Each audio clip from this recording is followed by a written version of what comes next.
Bismillahirrahmanirrahim. Assalamualaikum warahmatullahi wabarakatuh. Waalaikumsalam warahmatullahi wabarakatuh. Bismillah walhamdulillah. Wassalatu wassalamu ala rasulillah Sayyidina Muhammad ibn Abdillah wa ala alihi wa sahbihi wa man tabi'ahu wa wala. Subhanaka la ilma lana illa ma'allamtana innaka antal alimul hakim. La ilaha illallah wahdahu la syarikalah, lahul mulku wa lahul hamdu, yuhyi wa yumitu wa huwa ala kulli syai'in qadir. Hasbunallah wa ni'mal wakil, ni'mal maula wa ni'man nasir, la hawla wa la quwata illa billahil aliyil azim. Para orang tua kami, para guru, para sesepuh, para hujjaj, para kiai yang sangat kami muliakan, teriring doa mudah-mudahan semuanya selalu dalam keadaan sehat walafiat. Wabil khusus guru kita, orang tua kita Al-Mukarram Kiai Haji Asep Saifullah FA, kita doakan beliau mudah-mudahan selalu dalam keadaan sehat dan panjang umur. Amin. Guru kita Al-Mukarram Al-Ustaz Zakaria SPD, kemudian juga Al-Mukarram Al-Ustaz Mumuh. Juga saya perhatikan nih sangat banyak guru-guru kita. Mudah-mudahan doa kita sama, guru-guru kita ini semuanya sehat dan panjang umur. Amin. Juga tokoh lingkungan, Bapak RW, Bapak RT, serta seluruh jamaah yang malam ini hadir, terkhusus Sohibul Hajat Bang Alwi beserta keluarganya. Mudah-mudahan semuanya selalu dalam lindungan rahmat dan keberkahan Allah Subhanahu wa Ta'ala. Puji syukur kita panjatkan kehadirat Allah dan salawat serta salam mudah-mudahan dilimpahkan kepada junjungan kita Nabi besar Muhammad sallallahu alaihi wasallam. Bapak Ibu sekalian yang sangat saya hormati, saya tadi lagi kepikiran ini pohon jambu dulunya di mana ya? Makanya tadi saya nanya Bang Mumuh, itu yang itu rumah siapa? Rumah Bang Gusur katanya. Jadi kalau udah tahu rumah Bang Gusur berarti saya kebayang ini dulu pagar rumah saya segini nih ya. Berarti Comberan dulu sebelah mana nih? Hah? Itu diri. Ini Comberan. Oh, Comberan jadi rumah sekarang. Ya namanya juga orang nostalgia. Yang penting pada malam hari ini tidak bisa kita pungkiri rahmat Allah begitu besar, bisa kumpul kayak gini, yang muda, yang tua semuanya kumpul jadi satu. Dah kagak ada kenikmatan yang melebihi kenikmatan ini, karena ini merupakan rahmat dan keberkahan dari Allah Subhanahu wa Ta'ala. Baik Bapak Ibu hadirin sekalian, saya cuma mau ngajak ngelihat dua surat yang berbeda, dua ayat juga yang berbeda, kasusnya mirip. Gini aja dah, karena ini bukan pengajian, saya mau nanya nih Bapak, bukan Ibu. Kira-kira kita sebagai bapak kalau manggil anak, kemudian anak itu nurut, selaku bapak senang apa enggak kita? Girang. Yang saya tanya apa barusan? Hah? Ya takutnya kok nggak paham lagi. Bapak kalau manggil anak, anaknya nurut, senang apa enggak? Wah luar biasa itu. Makanya di Quran itu ini ada dua. Ada bapak yang panggil anak, anaknya nurut. Ada bapak yang panggil anak, anaknya nggak nurut. Dua-duanya ada di Quran. Yang pertama itu panggilan yang kemarin waktu Idul Korban ini kita dengerin. Bahkan guru-guru kita banyak nyampein. Seorang bapak yang nama bapak ini tiap hari kita sebut dalam sholat. Jadi tiap hari kita sebut ini. Subuh kita sebut, zuhur, asar, maghrib, isya itu kita sebut. Siapa kira-kira? Nabi Ibrahim. Itu di dalam Al-Quran surat As-Saffat ayat 102, Allah mengabarkan yang namanya Ibrahim alaihi salam nih manggil anaknya. Anaknya siapa? Kayaknya orang pintar semua di sini ya. Tahu semua, Ibrahim tahu, Ismail tahu. Kalau Ibrahim dipanggilnya apa di sini? Ya, jadi rusak dengan ngajinya dah. Jadi boim sih. Terus Ismail jadi mail baik. Ya.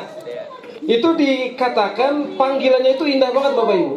Ya bunaya, wahai anakku. Ini nyontoin sebenarnya. Nyontoin kepada kita semua ini, kalau manggil anak tuh panggilannya yang lembut. Sebab setahu saya orang Pondok Aren kalau manggil anak lembut apa keras? Keras. Wah, ngaco banget. Lembut apa keras? Saya kan lama di sini, terutama sebelah sini kan kalau manggil jarang yang ya bunaya wahai anakku. Maka pernah saya dengar. Pernah nggak dengar itu? Wahai anakku, boro. Ya kan, manggil itu semau dia. Pul. Dulu kan pul kebo dulu mah. Astagfirullahaladzim. Iya kan ya? Nah ini nyontoh ini. Ya bunaya, wahai anakku. Orang tua udah manggil kayak gini, kagak mungkin kagak ada tujuan.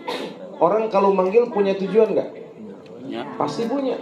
Makanya saya termasuk hari ini dipanggil kemari ada tujuan. Diprotes saya tadi Bang Ipul. 2 kali ke rumah nggak keluar. Saya mau nanya, seharusnya saya keluar di rumah, apa saya keluar waktu di sini? Ayo saya suruh pilih dah. Datang ke rumah, saya keluar. Terus pas waktu saya nggak datang, mau? Ya kok kan manggilnya bukan buat kemarin, buat kapan? Buat sekarang kan, makanya kemarin dipanggil, sekarang datang. Kalau saya datangnya kemarin, ada orang nggak di situ? Ya, udah mau ngalah aja udah lah. Ya. Ini panggil pasti punya tujuan. Apa tujuan Ibrahim manggil anaknya? Kita udah paham banget dah. Ya bunaya, wahai anakku, kata Ibrahim, inni ara fil manami anni azbahuka. Wahai anakku, aku bermimpi bahwa aku menyembelihmu. Nih kalau udah begini nih, ini panggilan enak apa kagak enak nih kira-kira? Halo. Baba manggil anak ngabarin semalam gua ngimpi motong lu tuh tafsir Pondok Arenda. Tong sini, semalam Baba ngimpi nih. Dapat perintah motong lu. Nih kabar baik, kabar buruk. Nih kalau nimpa kita gimana nih? Halo, kalau nimpa kita gimana nih? Dipanggil sama Baba, kita udah girang banget nyamperin. Sini nih, kita pikir mau dapat apa kali ya? Tiba-tiba kabarnya semalam ngimpi. Dapat perintah, saya harus motong lo. Kira-kira, nah, mabur apa mau nih kira-kira? Mabur kan ya? Tapi apa yang terjadi? Yang pertama Nabi Ibrahim walaupun itu perintah Allah, itu ngajak musyawarah sama anak. Kagak langsung laksanain. Panzur maza tara, wahai anakku, itu yang aku sampaikan kepadamu tadi. Aku dapat perintah untuk menyembelihmu. Tapi gimana nih menurut pendapatmu? Tuh orang tua begitu apa? Ini momen suruh-suruh baik, kagak kasih kesempatan musyawarah. Harusnya sekolah di mana Pak? Sekarang gimana menurut lo? SMK 2 apa SMK 5? Lagi demo. Kan ada pendapat ya? Ada musyawarah. Itu Ibrahim tuh nyontoin. Orang tua sehebat-hebatnya kudu ngajak musyawarah sama anak. Saya demen banget kalau diajak musyawarah. Apalagi orang Pondok Aren saya tahu tuh. Kalau babanya ngajak musyawarah dia semangat. Nih semua anak kumpul. Gue kayaknya udah tua banget nih. Lu gak ketawa sih? Kan lu belum rapi cerita. Udah tua banget dan genang kadang udah sakit-sakitan mulu. Puskesmas udah bosen. Ya kan? Ini kan anak banyak nih. Nah sekarang gini aja dah. Tanah kan ada 25.000 meter nih. Senang gak gitu tuh? Senang gak kira-kira? Ada yang doa, ya cepetan dah Pak. Warisan mati lagi. Ini Bang Yongki ya? Mendingan nongkrong di sini Bang Yongki. Semangka, saya lagi protes tadi. Biasanya kan ustadz diistimewain.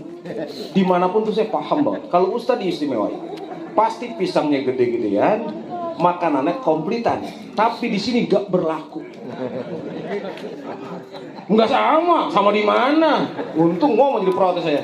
Datang semangka, oh semangka kali ya, geser ke Bang Yongki. Saya nanya, saksi, ada nggak semangka depan saya dulu? Lihat ada nggak? Ada nggak coba? Nggak ada kan? Adanya di mana? Bang Yongki. Datang lagi pisang yang gede-gede kali buat saya, Yongki lagi dapat.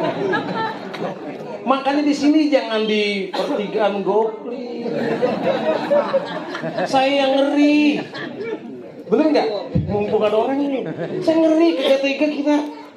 Itu orang nyangkut setang tangannya. Mobil kemana, tangan Bang Yongki kemana? Mendingan hadir di pengajian terus mangkan gak usah. Lah. Ini ngapa ngomong pesona nih ya? Mumpung ada orangnya gitu kan. Kalau Bang Mursid itu keren. Kanan jelas, kiri jelas. Ini kanan kemana, kiri kemana? Paham kan Bang yang saya ngomong?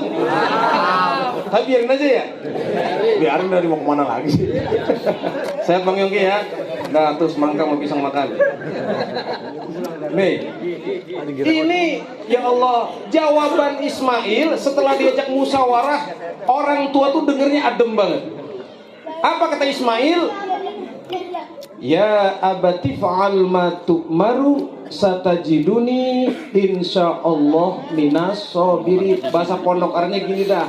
Iyalah Pak, lakukan aja dah apa yang menjadi perintah Allah. Mudah-mudahan atas perintah Allah yang Bapak kerjain, saya termasuk orang-orang yang sabar. Adem gak orang tua denger anak ngomong kayak gini nih? Mau dipotong masih siap. Ini kan bukan perintah yang enak. Mau dipotong dia siap. Jempol nggak cukup satu buat anak yang kayak gini nih. Cakep nggak yang begini nih? Ya Allah. Sekarang saya nanya, ada nggak anak yang disuruh tapi jawabannya membantah di Quran, ada nggak? Ada. Nanti buka tuh kalau lagi iseng-iseng di Google kali lah, biar gampangan dikit. Itu dalam surat Hud 42 tuh dijelasin. Panggilannya sama Bapak Ibu. Ya bunaya, sama nggak sama Ibrahim tadi? Sama. Ya bunaya, wahai anakku. Ini yang ngomong Nabi juga. Cuman yang atas tadi yang saya ngomong sebelumnya itu Ibrahim nyuruh anaknya Ismail. Kalau yang ini Nabi Nuh. Surat Hud 42. Ya bunaya irkam ma'ana.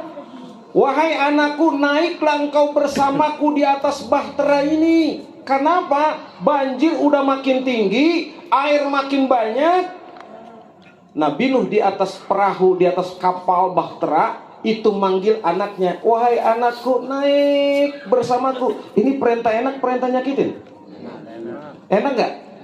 Enakan perintah yang mana? Dipotong apa diajak naik perahu? Cuman kira-kira jawabannya gimana nih? Ini Pak yang bikin puyeng kita.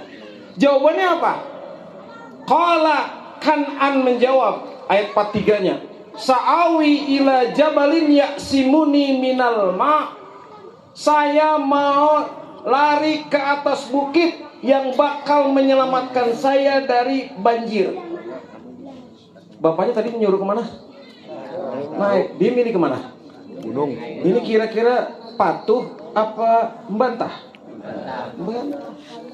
Ini Pak, saya dapat ayat ini, itu perintah dari Pak Kiai Saadi, guru saya. Ustaz, coba waktu malam tarawih itu dibaca. Ustaz, coba nanti ente cari nih. Coba dikomparasikan. Apa nih yang menyebabkan seperti ini? Kok bisa beda? Babanya nyuruhnya manggilnya sopan, yang satu ngajaknya pahit, yang satu ngajaknya manis. Tapi anak yang satu diajak pahit mau, yang satu anak diajak manis bantah. Kenapa nih? Ini kan saya ngomong gini karena kan akekah hari ini. Satu akekah, dua haul almarhum Bapak Dani. Plus dah semua orang-orang tuanya, almarhum Bapak Sobi dan semuanya. Kita doain mudah-mudahan di alam kuburnya dirahmati Allah Subhanahu wa taala. Amin. Kenapa ini saya ambil? Ini kan kembali ke kita sebagai anak. Nabi Nuh mengajak yang enak seperti itu, jawaban anaknya pakai akal. Apa yang menurut pendapatnya? Kalau di atas perahu belum tentu selamat. Saya lebih milih naik ke atas bukit, atas gunung. Bang, pelan-pelan dah. Biarin lah mau sampai jam berapa kek. pelan-pelan nih saya mengajak ngomong. Kira-kira bang, orang tua ngajak nih, pelan-pelan ya. Tong, naik. Itu anak ogah, Mbak, saya mau milih gunung. Menurut anak itu yang selamat di perahu apa di gunung? Oke, di gunung ya. Kalau anak yang baik ngelihat babanya di perahu, tapi pikiran dia punya keyakinan selamatnya aja di gunung. Kalau anak yang baik ngomong gimana? Halo, pelan-pelan, biar nyambung. Anak diajak naik perahu nih, bapak jadi anak dah. Bapak kita akan naik perahu, tapi menurut kita itu perahu oleng tuh, gak bakal kuat. Kita punya keyakinan bukit lebih aman. Kira-kira kita ngomong apa sama bapak kita? Nah, cocok tuh. Mana yang jawab tuh yang bareng-bareng aja? Mbak, menurut kita kan ya, udah bareng-bareng aja Pak, kagak bakal selamat tuh di atas perahu. Oleng dia, ombak sudah setinggi-tinggi itu. Mendingan ke bukit Pak, ayo bareng saya. Tuh anak yang bener. Tapi kepikir seperti oleh Kanan? Enggak. Yang ada Kanan hanya menjawab, saya mau ke bukit, saya bakal selamat dari air. Berarti ini anak yang model kayak gimana? Kayak gini nih. Babanya didiemin, padahal dia tahu itu kagak selamat. Dia nyari selamat sendiri. Nih menurut saya jangan sampai ada orang di Pondok Aren dia selamat babanya didiemin baik. Makanya kalau jadi anak yang baik punya orang tua yang rada-rada apa ya? Saya mau ngomong takut salah nih. Anak punya orang tua rada-rada. Dia mah baca rawi, ke musola, sholat rajin, babanya nongkrong mulu. Kira-kira nih selaku anak harus ngomong gimana nih? Diemin tuh babak begitu apa ajak yang benar? Kalau anak yang benar ngelihat babanya keliru harus berani. Kan saya pernah ngomong, saya nggak malu lah. Almarhum baba saya dulu berhenti gara-gara apa? Saya tahu itu nggak usah sebutin lagi dah. Ketika kurang bener lagi main kartu, saya sengaja saya samperin, saya cium tangan. Baba saya mikir, bujuk bahasa dulu. Bujuk, gue lagi main kartu dicium tangan. Maksudnya apa? Anak ngingetin, karena kalau yang bukan anak ngingetin orang tua, kira-kira Bapak saya nanya nih, Bapak kalau diingetin sama anak senang apa marah? Azan udah berkumandang di istiqomah, Bapak masih main HP, anak kita ngomong, Bapak HP mulu, senang apa marah? Hah? Lu mah belum ngerasain jadi bapak, jangan ngomong lu. Main ngomong boy, lu mau si jajan di lu sekolah kan masih? Sekolah kan? Hah? Udah lulus kok, SMP tadi hadir dari mana nih? SKM 2. Iya, Pondok Aren. Duluan gua sama lu kesini mah. Lah umur gua udah tua lu sembarangan. Aduh, kok jadi berantem ya? Iya, sebab tadi saya pas antum gedem-gedem tuh pada melek. Tadi mah lagi baca Yasin ada begini. Paling pojok begini aja dia. Lama-lama pulas, tau ayat 83 aja. Ini, ulang ya. Ini Masya Allah, orang tua kalau diingetin anak tuh bahagia harusnya. Karena anak bisa nyelamatin orang tua juga bisa nyelamatin anak. Kembali ke tadi. Oke, Kanan gak mau, Ismail mau. Akhir kisahnya kira-kira yang selamat yang mana? Nabi Ismail jadi gak dipotong? Gantinya apa? Nah kemarin kita istiqomah, ya kan? Musola, al-barkah, terus pada motong sapi atau kambing. Itu anak disuruh orang tua dia mau, hasilnya cakep, bukan buat dia doang. Andai waktu itu Ismail kagak mau dipotong, gue yakin kemarin Lembang sepi. Betul gak? Andai Ismail tuh gue gak, Pak enak aja lu. Kalau ngomong kita kan ya, enak aja. Apalagi bapak ibu, ini kan Ismail dari kecil kan gak deket sama babanya. Bacalah sejarah. Dari bayi itu Ismail udah jauh dari bapaknya. Bapaknya itu dapat tugas. Allah perintahkan, tinggalkan, tempatkan istrimu dan bayimu di lembah yang tandus, yang sekarang Ka'bah. Kok tiba-tiba datang Ismail udah dewasa, udah mulai gede dan mampu diajak membantu usaha, kok datang-datang mau dipotong. Dan luar biasanya kok Ismail patuh. Andai Ismail gak patuh, kan saya bilang tadi sepi. Sekarang mah orang yang susah-susah itu kalau mau Idul Adha, udah harapannya gede banget. Betul nggak? Boro-boro hari biasa bisa beli daging, sate Madura cuman asapnya doang dia tuh. Betul nggak? Tapi pas Idul Korban, saya tahu itu, kan kita sama-sama tinggal di sini. Ya Allah, takbir belum berkumandang, sapi baru dicang-cang-cang-cangin, dia udah ke pasar Lembang, ngapain? Itu Yongki jawab, beli apaan? Udah pada beli areng, yakin banget bakal dapet gitu ya? Beli areng, beli tusukan, waduh, bahagia banget. Dan betul, ketika Idul Korban, gara-gara Ismail patuh sama babanya, semua merasakan bagaimana nikmatnya kebersamaan, panitia seneng. Cuman sekarang ada aman, panitia pakai seragam sekarang ya. Seragam, kalau mah kagak, motong sini, lempar atinya dari pohon pisang, anaknya yang ya, gak usah dibuang-buangin lah, gak usah diumpetin, lu juga sama lu. Yakin itu Kemen Poli, cakep sama tuh, masuk. Tangkal lempet ngantongin, ya. Tahu-tahu pas di rumah banyakan siapa? Banyakan dia sekarang mau dipagerin, pakai seragam, akhirnya jadi tertib, adil, merata, semua dapat tuh perkembangan. Oke, Ismail patuh selamat. Kanan selamat nggak? Katanya di bukit bikin selamat nggak? Tenggelam, mati yang namanya Kanan. Bapak Ibu, waktu singkat. Babanya Nabi Ibrahim, babanya Nabi Nuh. Kenapa punya anak beda? Halo? Kok anak Nabi yang pertama patuh? Padahal Nabi dekat sama Allah. Dia patuh, cakep. Ini Nabi Nuh sama-sama ulul azmi loh.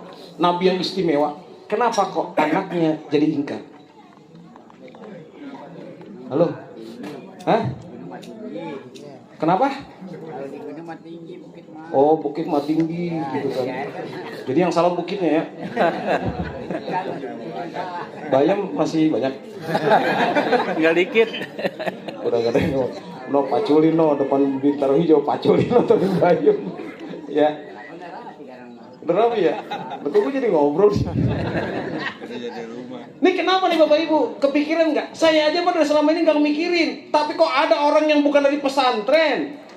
Maka saya bilang hari ini bapak-bapak yang nggak pernah ngerasain pesantren, nggak ngerti kitab kuning, nggak ngerti tafsir, jangan kecil hati. Ilmu mah bukan dasar pesantren doang. Kiai Sa'di itu bukan pesantren, STM biasanya ngapain kerjanya?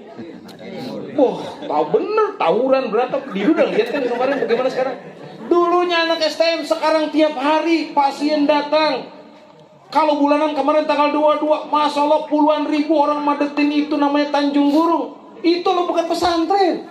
Bukan saya mengeditkan pesantren, maksud saya pesantren bagus. Tapi yang gak pesantren jangan kecil hati. Kenapa bisa begitu? Yang bener, yang penting. Sholat ya sholat, mau pesantren, mau STM, sholat kerjain. Insya Allah berkah. Makanya saya begitu tuh, saya bukan pesantren. Tapi setelah saya pikirin, ya Allah kok ini saya sepintas selalu.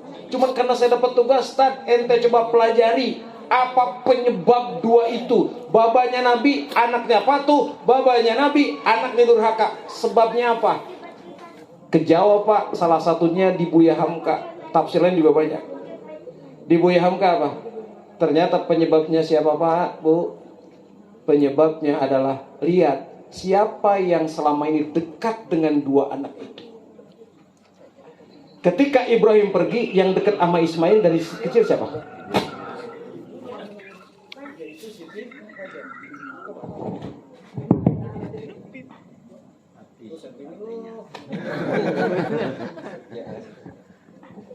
Bawain marah lagi. Bisa dia tadi. Nabi Ismail dari kecil tuh sama ibunya. Ibunya Hajar luar biasa. Orang yang baru pulang haji Pak tuh ngerasa betul itu sa'i kayak gimana. Sa'i sekarang mah enak, bawahnya itu marmer, pakai AC, atasnya ada atap. Waduh, makanya pada selfie. Ya kan? Inna sofa wal marwata subhanallah walhamdulillah. Itu pada selfie bikin video. Coba dulu yang sa'i itu siapa? Yang sa'i itu tuh Hajar, bawahnya apa? Pasir panas. Terus ngapain? Kalau sa'i sekarang udah tinggal ngitung 7 kali selesai. Emang waktu Hajar tahu 7 kali? Enggak. Maryam waktu itu cuman kepikiran bayinya nangis.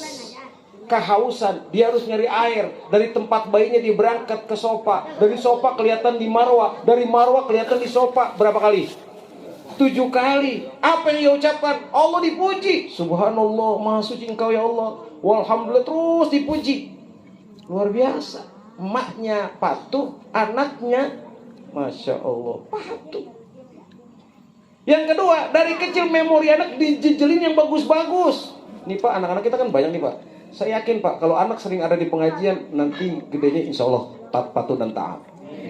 Nggak percaya? Ajak aja ke tempat maksiat dari kecil. Ntar udah gede, abang lapor ke saya, bener San, anak gua dari kecil gua ajak ke tempat nggak beres, sekarang mau begitu. Ngapain pakai dicoba-coba? Ini setiap waktu nggak mungkin anak, ini kan anak banyak nih, nggak mungkin kalau babanya nggak pulang nih nyari nggak? Ini nggak ada ibu-ibu sih. Ini ada ibu-ibu nih. Itu ibu kalau lagi bapak suaminya pergi, anaknya sering nanyain nggak? Nanya gimana biasanya? Kok emak mana emak? Lu paham tadi gue cerita? Kok emak mana emak sih? Lu lagi? Entong. Yang dicari kan babanya, babak mana kan gitu ya? Ya itu kan kalau bahasain, kasih bapak mana, pasti nyari gitu kan. Ini Pak, ibunya Siti Hajar setiap bicara sama yang namanya anaknya selalu membaguskan suaminya. Bapakmu seorang nabi. Bahkan satu ketika Pak, yang namanya tetangga paham sendiri kan, tetangga, ini di sini dah gak usah tempat lain. Ada satu rumah, lakinya kagak pulang-pulang. Tuh tetangga pernah ngomong gak? Ini satu nih, ini rumah siapa nih? Ini rumah siapa? Almarhum. Enggak, yang badan gede anaknya siapa? Alwi ya? Heru mana Heru? Heru rumah itu yang mana? Lu gimana sih? Heru nih, sini ya. Nih Heru nih. Heru nggak pernah ada, lama banget kagak ada ngeliat nih. Kira-kira pernah nanyain nggak? Bininya nyapu, kagak kelihatan tuh Heru. Nanyain nggak? Ya gue kayaknya ngomong salah mulu hari ini dah. Lu belum cerita banyak sih, lu gue jadi puyeng di sini dah. Udah kira dah, umum aja dah. Kira-kira nih, istri di rumah, suami kagak kelihatan, tetangga pada nanyain dah. Dah gitu aja lah, banyak kasus di situ. Banyak kasus, gue jadi pusing di pikiran. Pasti kan nanya ya, mana laki lu, mana laki lu. Bahkan omongan tetangga yang kagak beres, itu pasti nyerempet. Hati-hati. Bener kan ya? Laki lu kagak pulang, lu jangan kebangetan aman, hati-hati. Kan banyak ngomong gitu ya? Apa jawaban Hajar? Itu ada Bani Jurkum yang ngomong kayak gitu tuh. Woi, mana suamimu? Ninggalin keluarga nggak pulang-pulang, macam-macam dah. Jawabannya Bu, buat ibu nih, bapak juga tak sampai nama istri dah. Jawabannya cakep banget. Wahai kau Bani Jurkum, yang lebih tahu tentang Ibrahim, aku sebagai istrinya atau kamu yang cuma tetangga? Yang lebih tahu tentang suami, istri, apa tetangga? Kagak mungkin kalau tetangga. Kalau tetangga lebih tahu tentang suami, masalah itu. Paham nih? Ya Allah. Lah istri kagak pahaman tetangga. Berarti selama ini tuh suami ada di mana? Lu mau kalau gue ajak begitu lu ngomong lo. Pokoknya begitu ceritanya nih kan. Itu cuma luar biasa. Akhirnya apa? Karena terdoktrin terus, brainwash. Ngerti kan? You understand what's meaning of brainwash? Yes doang. Otaknya dicuci nih, yang baik. Lama-lama jadilah Ismail punya persepsi tentang bapaknya tuh the best. Makanya nggak heran, pulang mau dipotong siap. Karena di otak Ismail itu luar biasa. Makanya disuruh langsung sami'na wa ta'na. Oke, paham di situ? Tengok ke Kanan. Kanan ini selama ini sama siapa dia masih kecil? Sama ibunya juga. Ibunya siapa? Istri Nabi Nuh itu namanya Walidah. Ini istri yang durhaka. Ternyata Bapak Ibu, itu yang bilang Nabi Nuh gila bukan masyarakat dulu, bininya dulu. Jadi bini ini penyembah berhala, kagak setuju tuh kalau Nuh membawa risalah agama. Apalagi namanya istri punya peluang nyebut suaminya gila. Masuk akal gampang. Lah Nabi Nuh bikin perahu, bikinnya di mana? Cibodas. Paham Cibodas? Bikin perahu di Cibodas. Itu perahu mau di mana ntar? Harusnya kalau bikin perahu di mana yang wajar? Iya, di Ancol ya. Di Ancol, wajar kan ya? Jawaban gue gak terima sungai, gue gak. Sungai itu lu bilang Taman Mangu lagi, gue gak kejebak sama lu pada. Tim Hardro emang rese-rese. Bercanda deh. Ini harusnya kan di Ancol ya. Kenapa bikinnya di gunung? Punya peluang nih. Gila. Makanya masyarakat jadi nyebut Nabi Nuh sebagai orang gila. Lama-lama anaknya jadi apa? Saya mau ngomong apa Bapak Ibu? Kita boleh aman hari ini ngaji. Boleh aman di istiqomah pada ngaji. Aman boleh. Hati-hati. Yang nentuin anak itu nanti bener apa kagak bukan kita doang. Lihat kisah dua nabi ini. Peran ibu, emak, istri kita ini itu luar biasa. Karena biasanya orang itu yang dekat sama anak babaknya apa emaknya? Emaknya. Maka hari ini nih putra yang tadi kita potong rambutnya, maaf tadi yang motong kayaknya ke Asep Saiful dong yang motong. Saya enggak, saya cuma pakai bedak aja. Lah saya pikir masih bayi. Dan tadi waktu ke Asep motong itu kan tangannya begini, wah daripada celaka. Udah kita usah pala, udah bisa berontak. Ya emang gitu. Akekah itu kan sunnahnya umur 7 hari. 7 hari udah bisa berontak begini belum? 7 hari sekarang kan ya. Pokoknya kita ambil sini diem, ambil sini diem. Tadi coba-coba, udah bisa jurus nangkis tadi kan ya. Itu. Maka saya pernah itu di depan kantor pos. Kantor pos apa tuh nama pondok? Jaya. Jaya. Itu ada mau motong rambut. Ustadz Haji apa di situ ya? Haji Mansur bukan? Haji Mansur ya? Haji Mansur. Saya yang punya kontrakan itu depan tuh. Ya Haji Mansur ya? Haji Salam. Haji Salam ya? Haji Salam diajak. Biasa udah siap, orang motong rambut. Udah segala macam bisa cari. Kok kagak ada kembang, kagak ada gunting. Ya, tapi acaranya saya disuruh ceramah akekah. Ya saya ceramah. Ternyata apa? Pas marhabanan. Nggak ada yang keluar. Yang di akekah itu umur 54 tahun. Debu tanah. Lu jangan ketawa gue ngomong serius ini. Yang di akekahin umur 54 tahun. 54 tahun itu harus dipotong nggak rambutnya? Lah kalau dipotong juga udah nenek-nenek. Ya Allah, akekah itu jangankan 54. Umur 70, 80 selama dia hidup masih boleh akekah. Dan lagu-lagu lalu pada orang Pondok Aren. Emang pas lahiran duit pada banyak apa? Harusnya kan umur 7 hari tuh. Biasanya kalau bayi kita baru 7 hari, duit kita habis buat apa? Lahirin. Ya kan? Kalau lahirnya brojol, kalau di sesar mahal nggak? Mahal. Sekarang banyakkan sesar atau banyakkan brojol? Sesar. Kenapa sebabnya? Saya datang pernah ngisi di sini nih, ada namanya Haji Boim di Bantenan. Anaknya itu namanya murid saya waktu di SD. Dia ambil kebinanan. Lagi ngobrol saya tanya, Dek, sekarang ini kenapa banyak kok orang pada di sesar? Jawabannya apa? Emang diarahinnya ke sono. Pantesan. Dulu mak kita, ibu saya 13 kagak ada di sesar. Iya kan ya? Ini almarhum ya ibu apa? Sariah ya? Itu sesar enggak?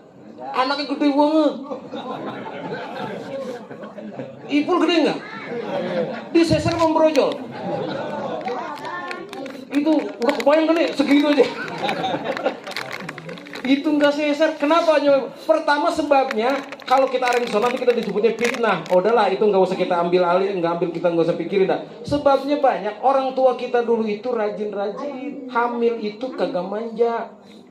Perut udah gede kayak gitu tetap aja nyuci piring, tetap aja nyapu itu halaman, tetap aja jemur kasur, sampai genteng bocor bisa naik. Bisa nggak? Betul nggak? Masya Allah. Sekarang saya nanya, bayi ibu kita nih, istri kita nih hamil baru 3 bulan 4 bulan, manja nggak sekarang? Jujur ya, manja nggak? Ya Allah, muter sono, muter sini, gandeng sono, gandeng sini. Dulu mah, bapak kita mah ke sawah, mak kita mana, tetep nyuci, jemur. Sekarang nyuci tinggal puter. Dulu mah dibanting sono, banting sini. Anaknya lahir sehat, dia juga sehat, bener nggak? Sekarang kebangetan manja, kok jadi ngomel gue ya? Kebangetan manja, apa-apa gini, apalagi udah mulai ngidam tuh, kesempatan. Wah, pengen mangga. Jam ginari nyari mangga. Iya, mangganya bukan matang lagi, matang tinggal pas lebar, mangga muda, gampang nggak? Kata suami, dari mana bang? Ya terserah apa, mau anaknya ngiler apa enggak? Sekarang saya ngarepin gitu nggak ada, ya bang apa pengen PCX pak? Ya, pengen PCX dibeliin nggak? Beli, kenapa? Daripada ngiler, kalau yang punya duit beliin nggak? Jangankan PCX, Forza gue beliin. Kenal Forza? Forza itu harganya 90 juta lebih. Saya tahu itu, karena Pak Kiai Sadi punya, bukan saya. Forza, Masya Allah dibeliin tuh. Kalau nggak mampu gimana? Kan banyak kejadian. Kata istrinya apa? Bang, tergiler. Terus gimana? Saya pengen banget PCX biru. Masya Allah. Beliin gambarnya beda. Jadi kondangan itu kan enak, jilbab gede, PCX-nya cakep, kan keren ya. Masuk kacamata ada selebar pipi. Belok kanan sennya. Ya Allah. Tapi kalau nggak mampu, apalagi tidur jadi suami. Bang, gimana PCX ini? Waduh, gimana ya? Tergiler. Dah, ngiler aja mendingan. Kerja enggak apa enggak? Akhirnya apa? Kebiasaan banyak istirahat, makan banyak, minum es doyan, pas waktunya lahir suruh ngeden, kuat apa enggak? Itu banyak kan. Dokter ngomong, ini kita hanya menyarankan. Ini harus dirujuk ke rumah sakit karena harus sesar. Kalau nggak mau kita lepas tangan. Kira-kira jadi gimana nih? Kalau bidan udah lepas tangan, kira-kira kita luluh nggak? Ya udah nggak apa-apa. Sesar harusnya 1 juta jadi berapa? Nah itu. Saya nggak mau bohong dan insya Allah nggak bakal bohong. Saya punya sepupu namanya Muhammad Sesar. Beneran, Cing Lias kenal Cing Lias? Lias, Cing saya kenal kan? Yang tukang pompa, Cing Lias tukang bangunan kenal kan? Anaknya itu namanya Muhammad Sesar Sa'bani. Bulan Sa'ban di sesar, orang pertama tukang ngaji garit yang di sesar dia. Makanya saking lihat duit begitu banyak buat bayar, dinamain anaknya Sesar. Bukan anak namanya Sesar. Saya pikir Kaisar kali. Nah ini makanya dari sini Bapak Ibu, saya cuma pengen ngasih informasi. Kita boleh taat, tapi bini kita ini punya peranan penting buat mencetak anak jadi anak yang baik. Makanya saya nanya nih, Bapak sudah punya belum istri yang taat seperti Hajar? Belum. Saya mau ngomong serius. Ini mau akhir nih, udah mau jam 10 lewat nih. Udah punya belum istri yang seperti Siti Hajar? Belum. Kalau belum gimana sekarang? Lu satu aja belum laku lu. Belum nikah kan semua kan? Kalau belum nikah lo ngomong ganteng belum ada yang percaya. Lu belum laku, tetap aja suara lu boleh enak tapi lu belum laku. Lah ayo buktiin, lu udah laku belum? Pacar itu belum jaminan. Udah laku belum lu? Ini gue ngomong serius nih, berantem aja dah. Lu boleh rambut lu cakep, hidung mancung, lu belum laku, jangan laku-laku dah. Bang Ipul gini-gini juga.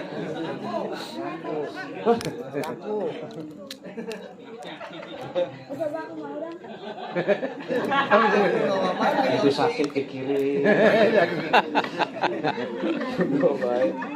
Ya, kalau belum bukan harus diganti.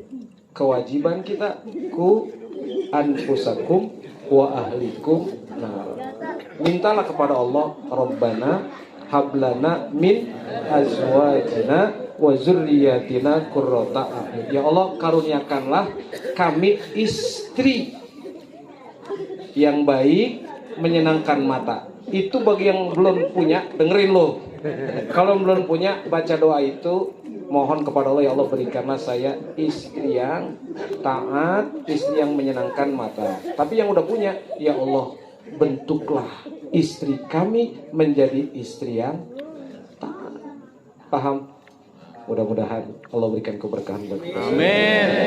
Kita Fatihah, mudah-mudahan Bang Dani almarhum di alam kuburnya hari ini bahagia karena anaknya kepikiran loh ngadain pengajian seperti ini, pada kumpul ya mengkaji agama, baca rawi, ya baca Quran dan semuanya dihadiri para guru. Mudah-mudahan beliau di alam kuburnya, almarhum Bapak Haji Sobi juga, semuanya yang telah meninggal Allah jadikan kuburnya taman-taman surga. Dan anak yang baru dipotong rambutnya sebagaimana Ustaz Jaka tadi sampaikan menjadi anak yang soleh, yang taat, yang kelak menjadi pembela agama Allah Subhanahu wa taala. Al-Fatihah. A'udzubillahi minasyaitonir rajim. Bismillahirrahmanirrahim. Alhamdulillahirabbil alamin arrahmanir rahim maliki yaumiddin. Iyyaka na'budu wa iyyaka nasta'in. Ihdinas siratal mustaqim. Siratal ladzina an'amta 'alaihim ghairil maghdubi 'alaihim waladdallin.